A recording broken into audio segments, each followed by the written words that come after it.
South Carolina Health Department contacted me. In the letter, it stated that I was exposed to HIV. And when I share that here, people like, where are you from? Like, who does that? They don't put that in the mail, but they put that in the mail. It was not sealed. They stamped confidential on the front of it. So if you worked anywhere, or you just worked at the post office, or you just like driving down the street, you want to check out mail, you would have saw the letter in the mail, in the mailbox, and actually what it said. So my boyfriend at the time didn't say anything. Oh, well, I possibly could have exposed you to HIV. Maybe you should go get tested, or we can go get tested together. That conversation like never ever happened. Like it was sort of like, so like, okay, well, he gave my name. And I appreciate that in general because it allowed me to go get tested.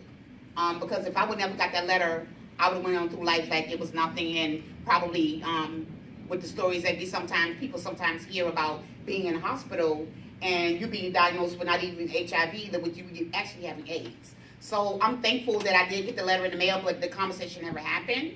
I got tested because I was like, well, this got to be a joke because only certain people get HIV, from what I thought at 18 years old, living in South Carolina. And my teacher telling me a year and a half beforehand that only people that were gay, only people that were promiscuous, and only people that were intravenous drug users contracted HIV. And that's what I believe because that's when I saw in family members when I was in high school.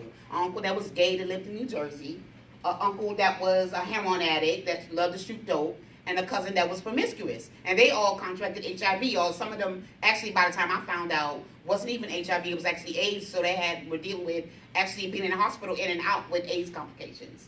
So that's what I believe. So like my teacher has to be telling the truth.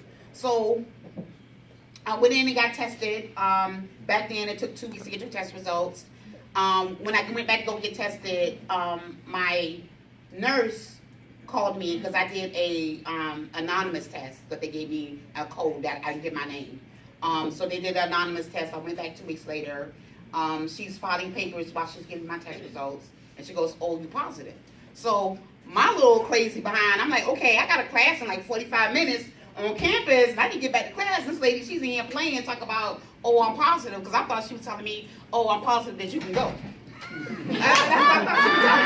So I'm like, okay, well, I'm like, miss, I say, I got a class in like about 45 minutes. I mean, I don't have no test or nothing, but I'll need to be in class. Like, what are you talking about? You positive? Are you saying that I'm positive? Are you positive that I can go? Like, are we done now? So she goes, no, you actually have HIV. You're HIV positive. And 19 years old, being told that news, and I'm like, oh my God. A whole lot of feelings went through my mind, and then, oh my God, I'm gonna die. Because my uncle that was a heroin addict, I literally saw his process, and I understood, and I took that to be, well, everything that happened to him was going to happen to me. Like being in a hospital with tubes in his, tubes all over his body, whatever, and thin hair thinning out, and jaw something, and turning 4 or 5 shades darker. I affiliated that also happened to me, so that was my fear. So I left out of there, and then I went to go wait in the waiting area to see the social worker with that. I actually was able to have a conversation with, for her to explain to me, like, okay, well, you're not going to die, because that was my thought, that I'm going to die. So she was like, you're not going to die. But however, before I even got a chance to even go see the social worker, my boyfriend walked in the clinic.